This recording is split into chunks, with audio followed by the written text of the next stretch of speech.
vite formalisht më parë, përderisa sot është I finalizuar dhe mendimin e Sigma OECD është arritur që njëti të finalizohet për hyrjen e platformës elektronike për këtë qëllim. Me mua sot janë në këtë panel të pranishëm dy autorët e direkt të komentarit zoti Volgan Rash dhe zoti Zhani Shapo, po ashtu është I pranishëm edhe Timo Ligi nga Sigma, I cili fillimisht do të na shpjegojë pak për procesin e hartimit të komentarit dhe në fund do të bëjmë një demonstrim të web portalit elektronik I cili është përgatitur për qëllim. Me neve sot është edhe zoti Pushtim Canolli, profesor nga Zyra Kryeministit, I cili do të diskutojë për rëndësinë e këtij komentari në lehtësimin e zbatimit të ligjit procedurës administrative për zbatuesit, po edhe për vetë qytetarët. Kështu që fjalën ja kisha kaluar më njëherë zot Timo Ligi që të bëjë një prezantim të shkurt, mas ndajt vazhdojmë me panelistin. Nasser. Faleminderit shumë Nasser. Shpresoj që mikrofoni po punon. Very nice to be here and very nice to present this commentary, online commentary of the law on general administrative procedure. As Nasser mentioned, it has been in the development process for quite some time. It was possible to overcome the COVID crisis quicker than we were able to complete the commentary and make it available online, which in itself already shows something. But I think what we have done is actually worthy of the time spent on its development. And I'm really happy that Wolfgang and Jean, also the main authors, are also here to talk about the commentary and how it can be useful. And I will be very quick in this kind of more general introduction. I know that Sigma is usually known mainly for supporting the development of laws and policies in general. So drafting commentaries on the application of the laws is not something that we do very often. Këtyre platformave nuk është diçka që e bëjmë shpesh, por I kemi bërë së paku një herë para kësaj, që ka qenë për kodin e Shqipërisë për procedurën administrative dhe mund të themi që këto janë shumë të flashme për ne, sepse investojmë burimet tona në këto në komentimet e këtyre ligjeve dhe e shohim atë si shtylla e administratës publike dhe mënyrën se ajo funksionon dhe ofron shërbimet. Për këtë arsye jemi të interesuar në zhvillimin e këtyre komentarëve dhe I said that we have done the commentary on the Albanian law before, so the Kosovo commentary is the second one, but I think this is, at least to my knowledge, the first online version of a commentary on the law on general administrative procedure, and as far as I know, it's the best in terms of its user-friendliness, all of the functions that it provides, make life as easy also when you present something. Mund t'i prezentoj edhe disa gjëra rreth tij. Por ideja to make it available online was mainly driven by this will to make it accessible, available to as wide audience as possible. It is intended definitely for the officials, but also academia, judges, ordinary individuals also, because they really explain their rights. Sepse I shpjegon të drejtat e administratorëve. I'm also very happy that we actually had a very good local partner in developing this online version of the commentary. I see Arber Kadriu also here, who was from the company Visual Core, the main partner for us, and so you can say that it's really something that is made in Kosovo, and I think that this infrastructure can be used to make additional commentaries available for other laws as well. So the skeleton is there, and it's now up for it's just now possible to use it elsewhere as well. One of the reasons we are also presenting it to such a wide audience in Kosovo at the moment is that we are also interested in identifying partners with whom to continue the development of the commentary. You will later see that it's still a text that can and should be continually developed further, made more complete, additional references added to the case law, to other laws, etc. So this is something that is really like a process, and we are looking for identifying partners from the administration or academia, also judiciary, with whom to continue its development. So if anybody is interested in this kind of cooperation, feel free to contact me, and I'm sure we can find a good solution. But I'll stop now and then give the floor to the main authors, maybe starting from Wolfgang. Vetëm për ja kalon zot Wolfgang Rash për na tregu pak për procesin, për mbajtjen e komentarit, edhe si do të ndikoj tek zbatuesit, po edhe të qytetarët për të mbrojtur më mirë të drejtat e tyre, ka shi shtet. Thank you very much. Yes, I would like to talk to you a little bit shortly, if possible, about a role of a legal commentary in the continental European legal tradition.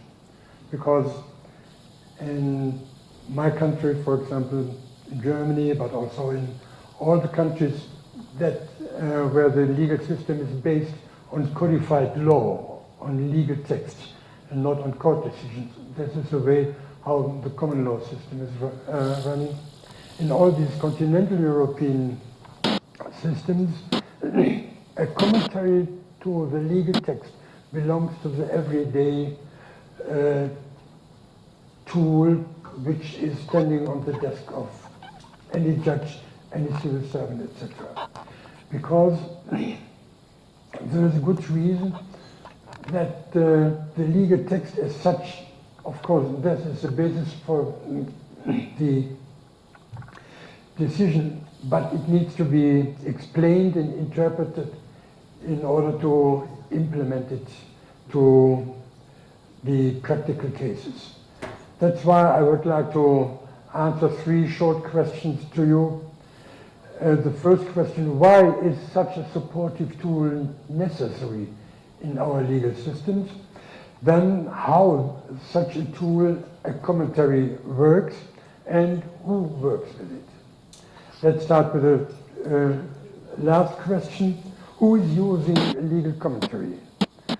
And then every civil servant who has to take an administrative decision is on the right, on the legal obligation of a citizen. He simply requires for his or her everyday work a legal commentary in order to run an administrative procedure which is in accordance with the law.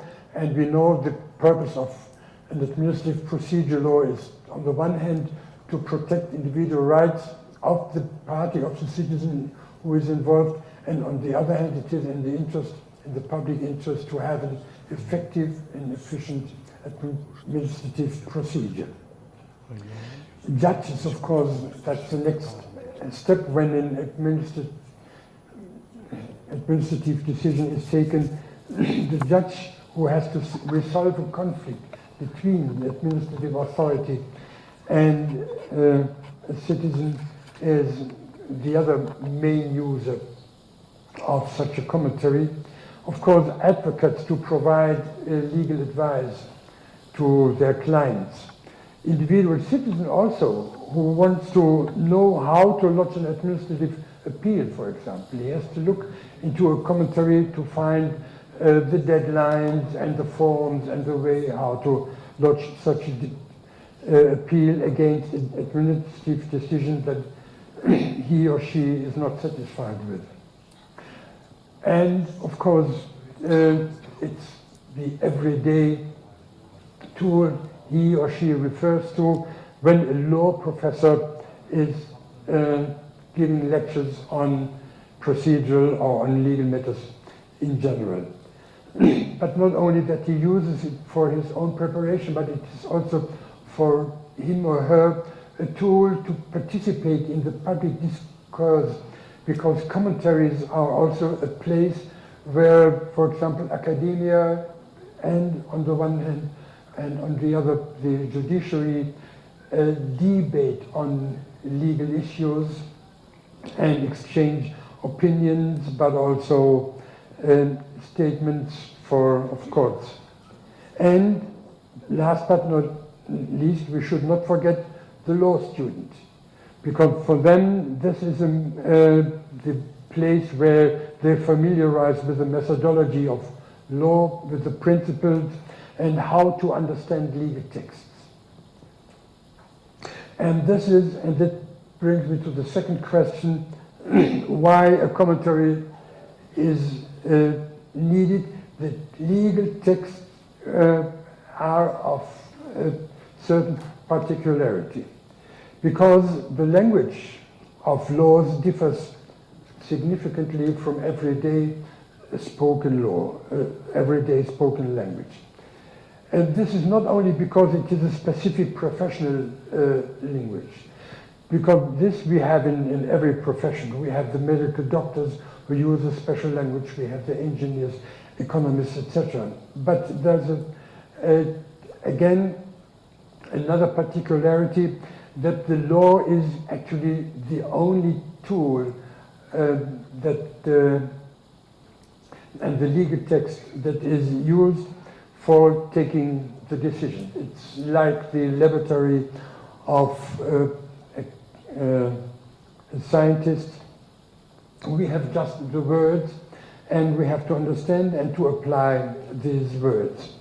And the particularity of legal text is that the legal text is formulated in a general and abstract way. Why is it so? Because a legal norm has to be applied to an unknown number of cases that are in the future, to an unknown number of unidentified addressees, and of course to in a way that the situation to which it is applied to is unpredicted and cannot be foreseen also by the legislator. So the legislator has to formulate the rules in that way that it can be applied not today and tomorrow, but also to maybe in 20, in good laws in 50 years, in the same way as it is applicable today to situations that have completely changed in comparison to the situation of today. This is the demanding situation of a legislator who has to formulate rules, and for that he has to use these general and abstract terms. And that's why the single term of a sentence, a single word is the critical point to decide a case either in that or in that way, to say yes or no to an application of a citizen, for example, to get a license. And now the question is, how does a commentary now copes with this challenge to explain a single word, to explain the legal text?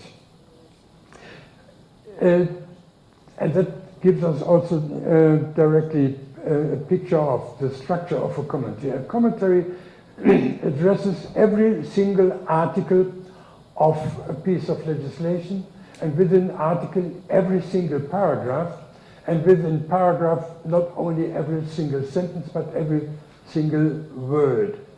That means it has to be understood what is the meaning of such a word. And for this we have the traditional legal methodology. I assume that not everybody of you has a legal background, so let me just list these four methods. One is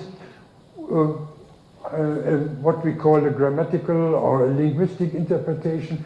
Just we ask for the meaning in the common sense of a legal word.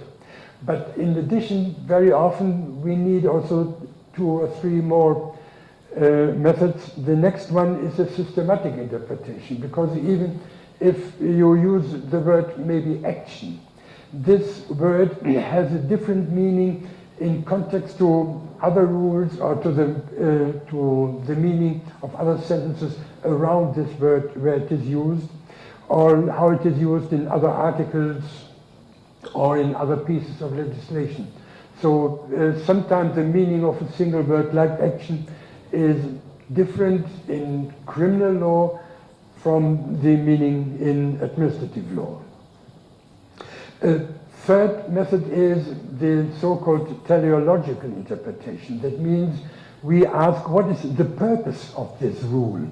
Because sometimes the meaning of a word is also determined by the legal consequence of a rule. And so far we have to look into the purpose. What was the purpose of the legislator to formulate his or its will, the legislator's will, by using this single word? And finally, when it comes to the legislator, we also look into the explanations, into the materials, into the protocols of parliament, from which we can also have some insight in the purpose and the intention of the legislator, which also has an influence and an impact on the meaning of a single word. So single words to explain, this is the challenge of a commentary. Of course, it's not only that these four methods are applied, a very important interpretation guideline is court decisions.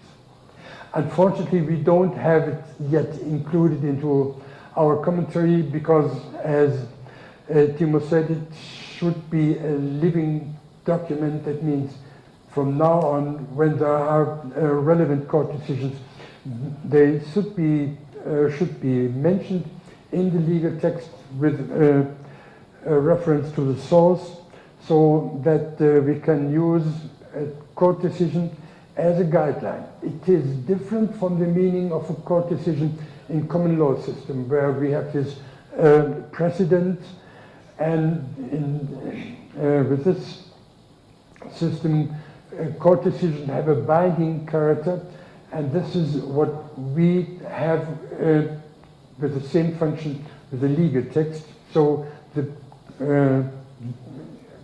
court decisions in our countries don't have this binding obligatory character, but at least they have a very, very important relevance for the interpretation of the law, for the understanding.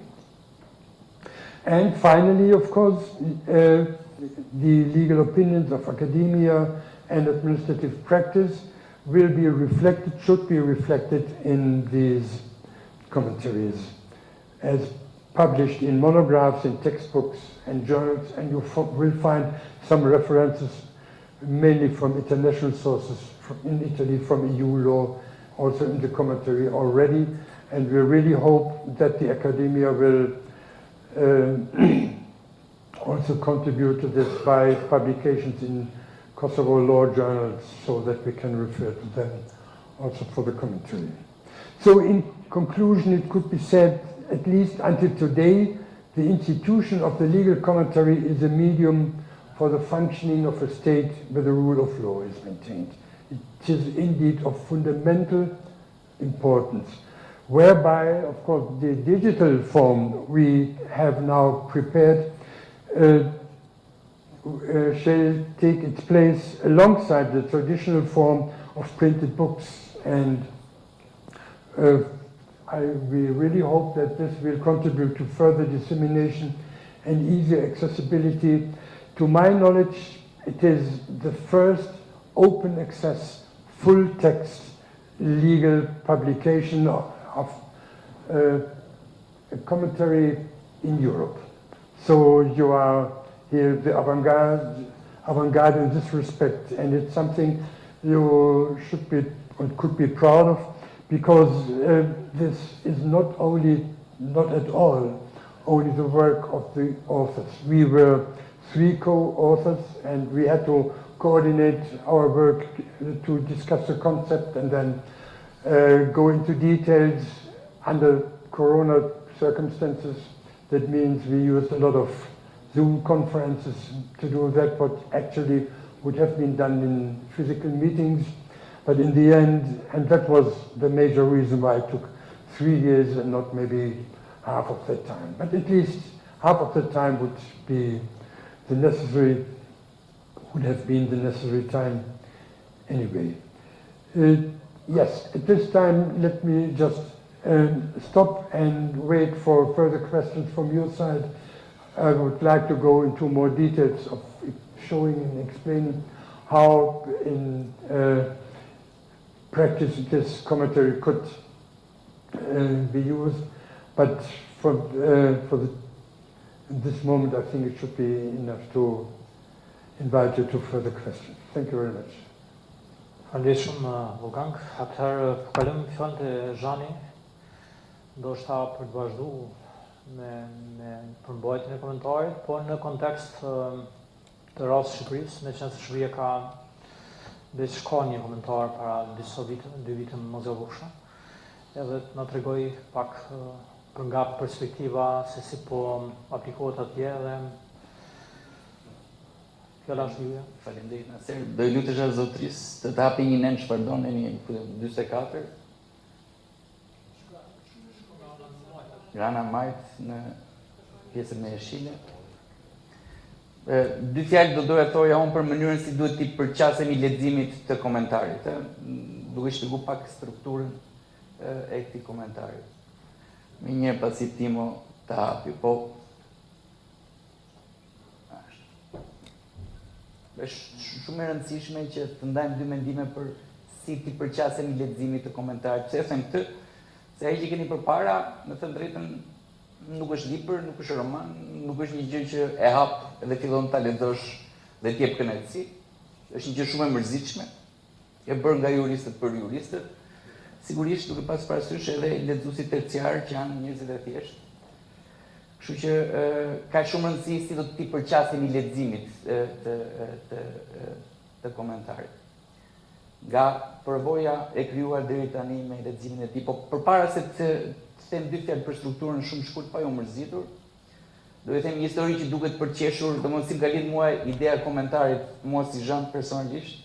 Mbaj mend, nuk e di, 10 vjet përpara po punoni me Wolfgang Rush edhe me Manfred Moller për hartimin e ligjit shqiptar, që është ekuivalenti i ligjit për procedurën e përgjithshme administrative. Ne quajmë kodit i procedurës administrative.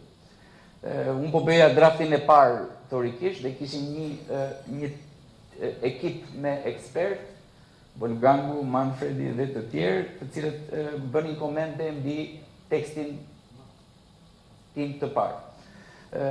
Sa e kisha ndonjë problem, shkruaja një email në një grup email që kishim krijuar dhe kishim edhe një ekspert italian, mos gaboj, bëja një pyetje, ore si interpretimi kësaj gjë, si mendoni ju se duhet zgjidhur këtë gjë. Ajo që më ndodhte, all the sudden, ishte që të dy ekspertët gjerman, dy kolegët gjerman, më dërgonin në matter of minutes, pas 10 minutash, 12 minutash, të njëjtën përgjigje. Kupton, ndërkohë eksperti tjetër, kolegu tjetër italian, ishte një përgjigje mas 2-3 ditësh komplet e ndryshme, tek shumë e radhë. Edhe me të drejtën ndodhi disa herë kështu si proces, edhe nuk po e kuptoja çfarë po ndodh, domosdoshmë si ka mundësi që këta i din gjërat njësoj, pavarësisht se nuk e dija njëri tjetrin fare, punoi online deri në momentin që filluan takimet tek shumë e radhë. Pas disa takimeve individuale, parë që secili nga këta kishte një libër të verdhë përpara, ishte një libër i trash, i verdhë, ngjyrë portokalli. Kupton, dhe sa kishte një pyetje që përgjigja nuk dilte në mënyrë të natyrshme, shikoja që hapi ky libër i verdhë, thash prit stop, dorëzoni librat këtu, shikojmë çfarë janë këto librat. Dhe ishte komentari i ligjit gjerman për procedurën e përgjithshme administrative. Mendimi tjetër ishte, thash, domethënë sa mirë është ku njerëzit që vijnë nga fusha të ndryshme, ndoshta para njohur njëri tjetrin, sigurisht jurist, faktik, japin një lexim të njëjtë gjërave të ndryshme. Sa do ndihmonte kjo në realitet. Mendimi tjetër si shqiptar, këtu dhe mos e përkthej këtë fushën, ishte kush e ka bërë këtë librin e verdhë. Atë librin e verdhë e kishte bërë dy autorë, njëri i cili kishte vdekur, tjetri ishte Uliri Ramsuer, një nga autorët e këtij komentarit të Kosovës dhe një nga autorët e komentarit të Shqipërisë. Mbas kësaj ishte vullneti jon për të bindur sigurën që do të bëjmë këtë komentarin fillimisht në Shqipëri dhe pastaj në Kosovë. Kështu për të thënë mesazhin që është një instrument që unifikon qëndrimet, unifikon kuptimin, unifikon interpretimin e këtij ligji që është në të vërtetë një nga, po themi, kolonat e sistemit ligjor të një vendi, siç do jetë nesër Kodi Civil, kodi penal, kodit e procedurës, edhe ligji procedurës përgjithshme administrative është një nga pilarët, një nga shtyllat e sistemit administrativ të një shteti. Unë për mendimin personal them që Kosova gjatë 4-5 viteve të fundit, sidomos 2-3 vitet të fundit, ka ecur shumë mirë në krimin, po themi në bërjen e gjithçkave çfarë duhet në funksion të kësaj shtylle. Kemi një ligj të miratuar për procedurën e përgjithshme administrative. Ju e dini që ka një draft ligj për konfliktin administrativ, i cili është vazhdimësia normale e këtij ligji, pra gjithë po themi të rejat e ligjit për procedurën e përgjithshme administrative do duhet të reflektohen edhe në aspektin e procedurave për mbrojtjen ligjore të qytetarëve dhe veprimet të administratës. Di që Kipa ka hartuar programe trajnimi, ka trajnuar trajnerët, e ka futur trajnimin për ligjin e procedurës përgjithshme administrative, qoftë në trajnimin e përgjithshëm induction course për në punësit civil që sa po fillojmë detyrë, po edhe trajnim të posaçëm të nivelit të lartë të avancuar për në punësit jurist, profesionist të fushës. Di që Ministria e Drejtësisë dhe Ministrinë e Brendshme janë proces po hartojnë ndryshime të ligjet specifike dhe më duket se ky komentar është, po themi, gjë e fundit që në farë mënyrë vendos kapakun dhe krijon të gjithë ingredientët e dur që të bëjnë të shpesosh për një implementim të mirë të legjislacionit administrativ në Kosovë. Them këtë, do të them dy fjalë për qasjen e komentarit. Thash nuk është libër, nuk është tërheqës, është i mërzitshëm, por shikoni ka dy pjesë kryesore. Kemi dash që me dy pjesë kryesore t'i drejtojmë dy llojeve të ndryshëm lexuesish, pavarësisht se lexuesi i mirë, ultimative reader, duhet t'i lexonte të dyja. Pjesa e parë është një pjesë e përgjithshme që shënohet me pjesën A, është një hyrje, një prezantim i përgjithshëm i nenit përkatës. Për secilën pjesë në hyrjen e përgjithshme kemi 3-4 ndarje.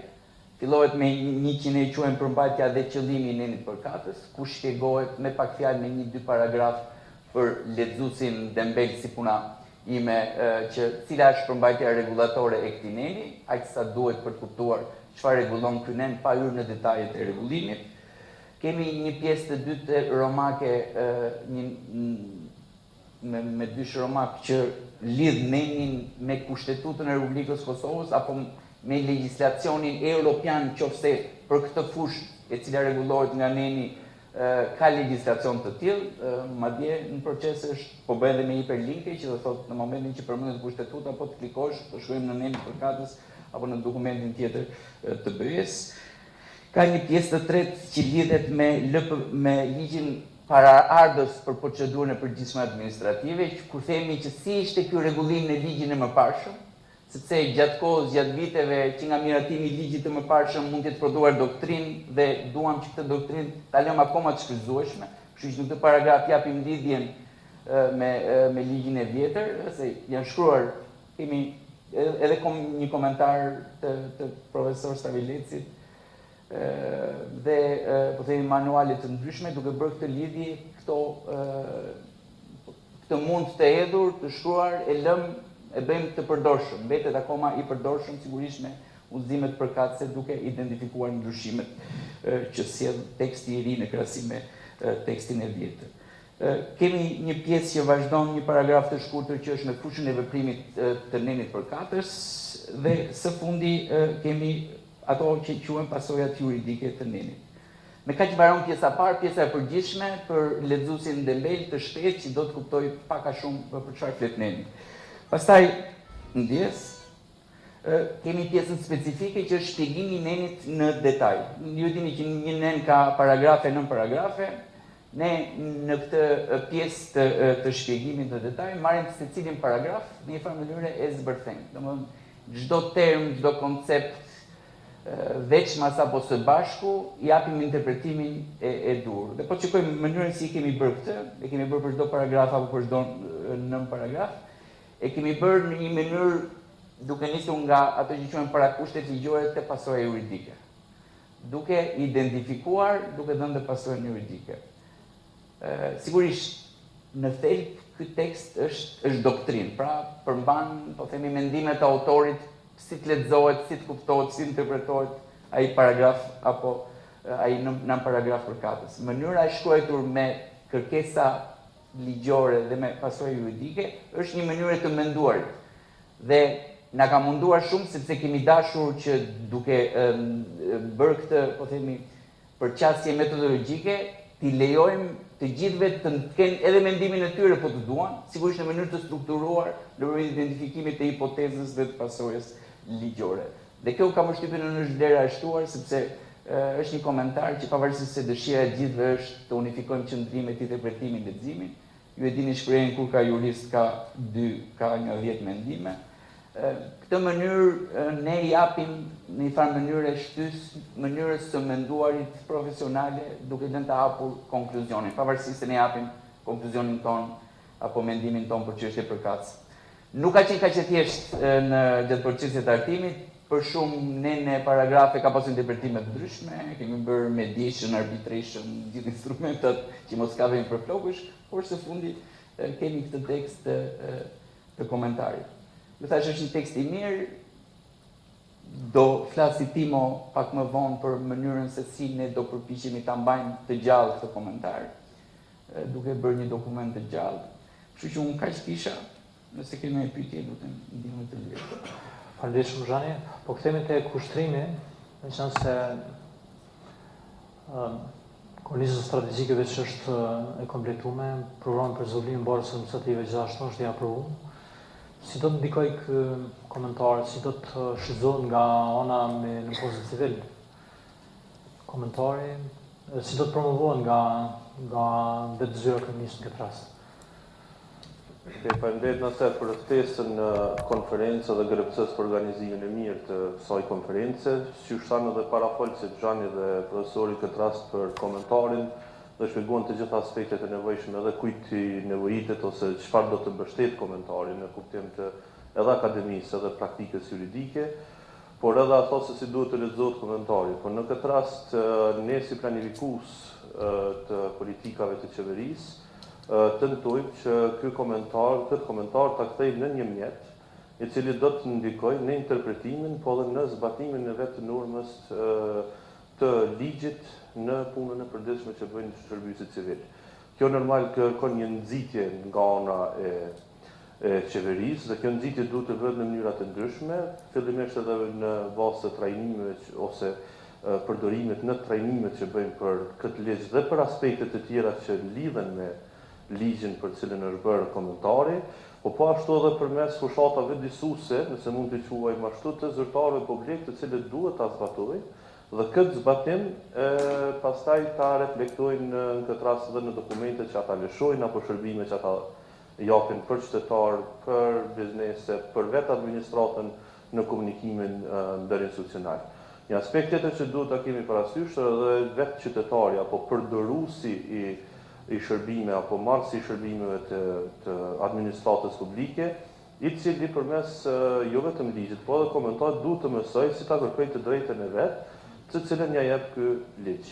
Dhe në këtë rast kemi të bëjmë së shumti me ofrimin e shërbimeve duke lënë anash pjesën e gjykatave apo aspektet e tjera që janë më substanciale në kuptimin juridik, por në ofrimin e shërbimeve të administratës publike, qytetari ka të gjitha mundësitë dhe të gjitha normat ose të gjitha të drejtat e dhëna në këtë rast përmes ligjit. Ne edhe në Kosovë quajmë si ligj i ofrimit të shërbimeve, ku jepen të gjitha parimet. Në dokumentet tona, të cilat i kemi hartu data, sikur strategjia për reformën e administratës publike, programi i barës administrative, po edhe analizat e tjera që janë bërë në kuadër të programit, janë të ndërlidhura, përveç me parimet të qeverisjes edhe elektronike, po edhe të ofrimit të shërbimeve të Komisionit Evropian, janë të ndërlidhura ngushtë edhe parimet që ofron ky ligj. Mirë, po ky komentar me përshkrime të shumta dhe me një parsensje dhe duke marrë parasysh edhe empirin apo case law që tha Timo më herët, i jep një reflektim edhe zyrtarit publik, po edhe qytetarit për zbatimin e të drejtës. Në një anë për zbatimin nga ana administratës që jep shërbime dhe në tjetër anë nga për zbatimin apo kërkimin së drejtës prej qytetarit i cili merr shërbime.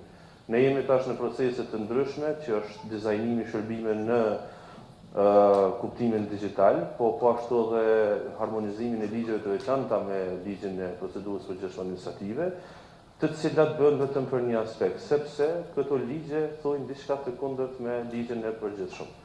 Dhe për të harmonizuar dhe për të unifikuar në tërësi procedurën administrative në për gjitha institucionet, ky komentar do të shërbejë njëkohësisht edhe për harmonizim, por njëkohësisht edhe për interpretim, njëkohësisht edhe për reflektim nëse mojt asaj mendësisë administrative, po do të nxjisë edhe të menduar analitik në shërbimin civil. Ne do të aplikojmë, po në kodër të fushatës fillimisht do të kërkojmë nga gazeta zyrtare që aty ku u gjindet ligji të jetë edhe ky komentar si veks e lidhur me ligj, po ashtu do të kërkojmë në ekipa që të ofrohet si një mjet i cili duhet të lexohet nga shërbysit të cilët trajnohen në këtë fushë, po edhe nga të tjerët, po ashtu do të kërkojmë edhe në Kosova të jetë një veks që ndërlidhet ky komentar, ndoshta me një përshkrim të shkurt ose një përshkrim të përgjithshëm të atyre normat të cilat duhet të zbatohen apo duhet të kehen parasysh nga ata që marrin shërbime në kontekst të procesit ose procedurës së përgjithshme. Për çdo pyetje apo nevojë tjetër për sqarime, besoj që kemi mundësinë prapë. Faleminderit. Kushtem, besoj që ndodha, po. S'po për këtë pjesë, është mirë që po ndëgjojmë që po mendohen hapa konkret që komentarit jetë pjesë disa vetëfaqe të qeverisë këtë rast dhe që të shpaloset të bëhet e ditur që ekziston si tillë fillimisht. Po kthehemi prapë te Timo për të shpjeguar ndoshta pak më detajisht përmbajtjen e komentarit, por edhe për të na shpjeguar se cilat janë hapat në ndjem. Ndoshta më bë ditur që nga sot komentari mund të jetë i qartshëm për secilin përmes vetëfaqes atje në linkut që është i publikuar. Atëherë Timo. Thanks a lot. Yes, of course, if you need somebody to show you how a website is working, then most probably the website has not been developed well, because you should actually understand these things yourselves. So I'm not going to go into the kind of, let's say, technical details of how to use a website. I think everybody can more or less find it out themselves, and they are most welcome to do so. However, I'll just briefly mention what is already here and what is still kind of missing, and where we would be then interested in this kind of cooperation with partners from Kosovo in adding additional information.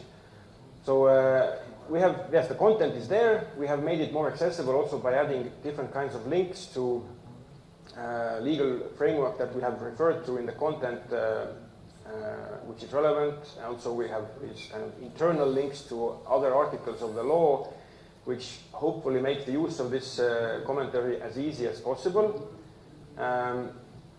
Under the commentary of each of the articles there are also additional sections which to some extent exist and to some extent are missing. So for example these sections on the case law, there is not much here at the moment, and this is something where I think it's very important that we have some kind of cooperation with the Kosovo judiciary or academia to identify these judgments of the Supreme Court or also the lower courts which could be relevant for explaining how a particular article has been applied in practice. Some articles already have elements or like lists of bibliography that has been used as the basis for the development of the commentary. Some still don't have it. We are also working on adding those elements where they are still needed. We have developed a couple of Kosovo-specific examples to show how certain articles or concepts that are foreseen in the law could be applied in practice. There are not a lot of them, but and this kind of Kosovo-specific examples can also be developed further together with our Kosovo partners. The main purpose here is simply to make sure that everybody understands how to apply the law in practice. What I think is probably the most interesting and most maybe appealing functionality available is the possibility to ask questions or to submit comments. We have foreseen that there will be a kind of an editorial board working behind the scenes. In the beginning, we hope that at least some of the authors of the commentary will be available to work as members of the editorial board. But as time progresses more and more, I guess it will be, I hope at least, it will be somebody from the Kosovo side who will be leading the work of the editorial board. And in principle, it is the idea is that every user of the commentary or every reader can ask a question. If it is a relevant question that somehow is useful for explaining how to apply the law in practice, there will be a response by the editorial board, which also will be published. Also, comments can be added like this. There is a kind of a filtering mechanism so that maybe irrelevant comments will not be made available, but all comments that are somehow useful in making sure that the law is applied in a uniform manner and clearly, these will be published. And then all of the questions and comments that have been added are also available under the relevant sections of each of the articles. So this is just a kind of a short introduction how I hope, and we all hope, that this commentary can really become a living document and can continue to attract readers for years to come. I think that's it. But now if there are, of course, any questions, then I think all of us are open to answer them. Ndi shumë Timo, atë po kaloj tek a kemi ndonjë pyetje apo koment?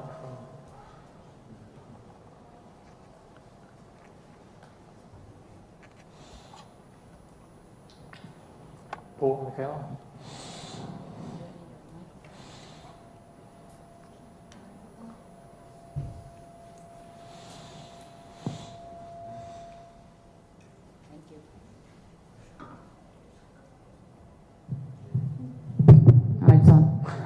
Sorry. No, thank you, and thank you for your presentations. I'm also very happy to see that this is now finally launched. I remember when Nasser started talking about it the first time, I think 4 years ago. So congratulations for that. Just a question, so who will be in charge of this website and for maintaining the hyperlinks to the official gazette and so on? And also, will you have some kind of campaign to promote it with the universities and law students, for example, and with the KJC, for example? Thank you.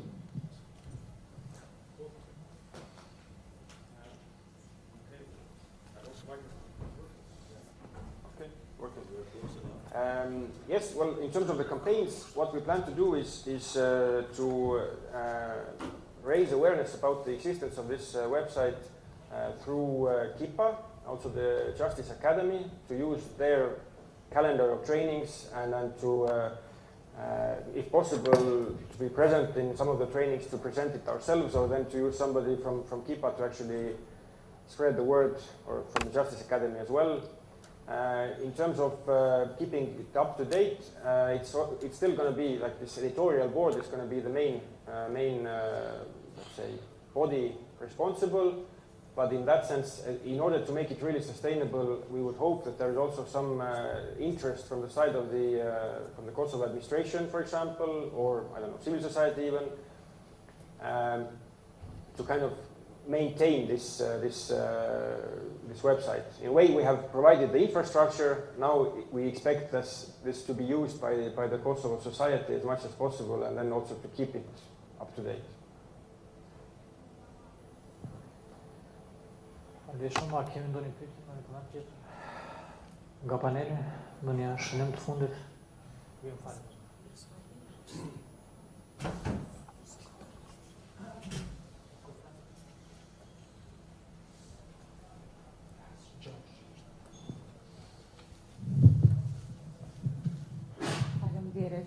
Faleminderit ju përgëzoj për këtë nismë dhe për realizimin e kësaj detyre. Kaq të rëndësishme, sidomos për ne juristat. Unë një pyetje kisha më tepër ligjore, për shembull dihet në teori, spaku edhe në praktik, natyrisht, që gjykatësi është po ashtu ligjbërës, me aktë gjykimet e veta. Do me thonë, për kundër faktit që ne kemi kemi dhënë një interpretim, një norme të caktuar në një formë, me anën të aktë gjykimit mund të jepet një kahje tjetër. Se ajo është faktikisht sovran në vendimet e tij, gjykatësi edhe interpreton sipas mendimit të tij. Tash në formën ose në spektrin e këtij portali ose kësaj platforme, pyetja që më lindi është në momentin kur një gjykat ose departamenti për çështje administrative në gjykatën themelore të Kosovës, për shembull, e nxjerr një vendim i cili nuk është i njëjtë me mendimin ose opinionin ose komentarin përkatës, atëherë a do të figuroj vetëm vendimi aty që e pash, do me thonë seksioni që ishte, apo do të reflektoj në ndryshimin e komentarit, edhe e kuptova që do me thonë është një panel ose ka redaktor mbrapa, të cilët do të sigurohen që ta redaktojnë edhe ta mbajnë si living document këtë komentar. Mirë, po do të thotë, pyetja ime konkrete është, a do të ndryshohet apo vetëm do të figuroj si aktgjykim të cilës do të mund t'i referohet gjykatësit tjerë, për shembull, qoftë në apel, qoftë në supreme, qoftë në kushtetuese, të cilët do të mund t'i referoheshin edhe komentarit, mendimit original që s'është burimor të komentarit, e edhe faktikisht vendimit të gjykatësit, në këtë rast që mora shembull themelorën. Faleminderit.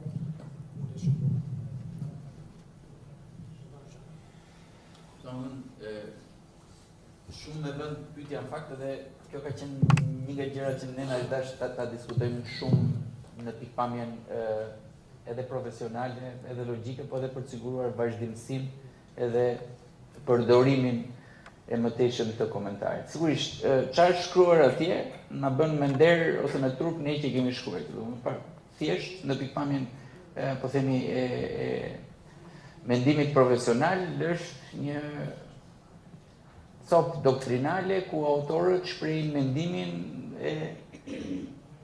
për interpretimin e një neni caktuar. Sigurisht, e prezantoj timon, ne kemi një rubrik pikërisht për të zgjidhur këtë çështje, këtë shqetësim që ngritet, që e kemi dhe ne, dhe është normal sa herë kemi një komentar. Mund të ketë në të ardhmen vendimet unifikuese të Gjykatës Supreme, të cilët duam vozduam do të çojnë në një interpretim të detyrueshëm të një dispozite të caktuar ligjore, që thotë kjo mund të çojë ose në ndryshimin e pjesës së interpretimit, ose në shtimin që autorët mendojnë kështu, por interpretimi i gjithë pranuar tashmë për shkak të vendimit unifikues të Gjykatës Supreme të Kosovës, të kësaj çështje ligjore, është i tillë duke dhënë një ekstrakt të elementit ligjor sipas vendimit përkatës unifikues të Gjykatës Supreme. Nga ana tjetër, përveç vendimit të Gjykatës Supreme, e kam fjalën për vendimet me karakter unifikues, mirë do ishte dhe ne po përpiqemi të arrim atje që të ndjekim edhe jurisprudencën e thjeshtë, vendimet e instancave më të ulta, të cilët do të përmenden nëse janë relevante, si do të përmenden? Do të përmenden të tipit që duke parë në momentin që shikojmë që ka një nivel, po themi, kritik që interpretimi i një dispozite shkon në një drejtim të caktuar nga më shumë se një vendime, atëherë do duhet të bëhet një hiperlink dhe në seksionin përkatës të vendimeve të gjykatës të përcaktohet që duket sikur tashmë interpretimi që bëjnë gjykatët e Kosovës shkon në këtë drejtim, apo shkon edhe në këtë drejtim tjetër, ka gjyqtarë që interpretojnë kështu, duke bërë dhe lidhjet me pjesën e nevojshme të aktgjykimit përkatës. Kaq është sa mund bëj komentari. Çfarë është e detyrueshme është e detyrueshme. Sigurisht, ky është shumë proces profesional, shumë i vështirë, do duhet vite që për një dispozit caktuar të kemi një interpretime në 2-3 çështje sa për të arritur për të nxjerrë një konkluzion që po krijohet një shkollë mendimi që këtë dispozitë e interpretojnë kështu, do duhet kalojnë 5-6 vite, 10 vite ndoshta, nuk është që secili nga këto nene paragrafe do të testohet në mënyrë të panumurt në çdo moment kohës. Po kjo është zgjidhja që i jepet komentarit.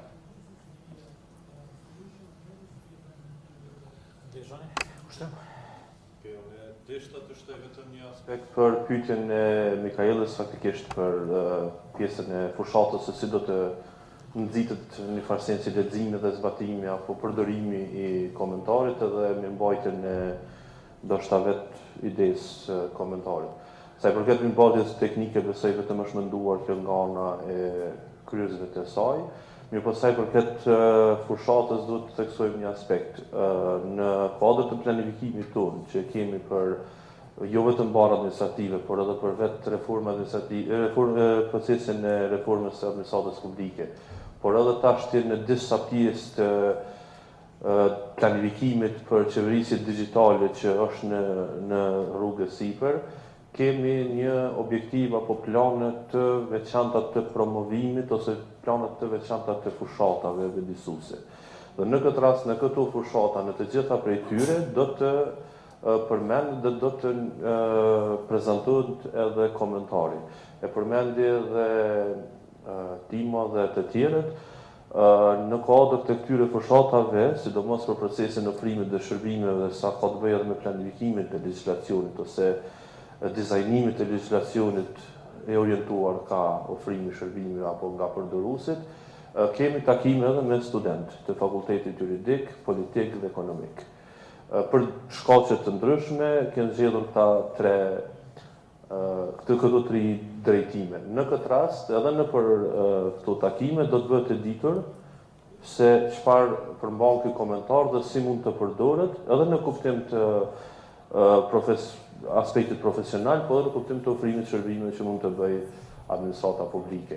Një aspekt tjetër që jemi duke punuar tash në këtë ditë, është edhe me shërbimet ligjore të Ministrisë së Drejtësisë, me udhën avokatëve dhe me të tjerë, ku në këtë rast ne mund t'i ofrojmë edhe udhës avokatëve që edhe ata ta kenë si vegës në vefaqet e tyre, po përpos kësaj që të nxisim një farsincë ose të bëjmë të njohur ose të zgjerojmë fushatën, ne do t'i propozojmë ashërisë, sikur në disa raste të tjera që kemi bërë, që për një javë ndoshta apo për 2 javë ta mbajnë në signature në secilin email të secilit zyrtar publik, sa herë të dërgohet të dalë edhe ajo, që të gjithë ta shohin të njëri tjetrit që një komentar është hartuar dhe ky komentar mund të përdoret jo vetëm në raste të gjykata për çka po flitet më shumë këtu, po edhe për raste të punës së përditshme, sepse ka jashtëzakonisht shumë norma juridike të cilat përdoren ato, mos flasëm për aspektet e sjelljes, etikës, disiplinës në administratën publike, po të flasëm edhe në aspektet menaxheriale ku bëhet komunikime me palën e jashtme apo komunikimi zyrtar kur kemi të bëjmë me akte administrative vetë mes institucioneve. Kështu duhet të ndërlidhim një farsincë edhe këtë komunikatën apo promovimin e këtij komentari me një farsincë që t'ju tregojmë atyre që kjo hyn në punën e tyre të përditshme. Normal, besoj që do të kemi edhe një takim pas kësaj konference javën në vijim apo edhe me Sigmën, që faktikisht bordi i redaksisë po të tjera të bëhet një plan për këtë, po të bëhet një plan edhe i fushatës, kuptimin që tatimën ndoshta edhe ka duhet të jenë prezent ato dhe ta tregojnë rëndësinë e saj. Kjo pritet të bëhet në javët e ardhshme, së bashku dhe besoj që do të jetë një plan i mirë. Faleminderit kushtem. Atëherë kemi ndonjë pyetje tjetër apo koment? Nëse jo, atëherë faleminderit gjithëve për pjesëmarrjen këtë sesion. Faleminderit gjithashtu për pjesëmarrjen në konferencë. Meqenëse është paneli i fundit e shpallë të mbyllur gjithë konferencën, mirë se shihemi në vitin e ardhshëm me tema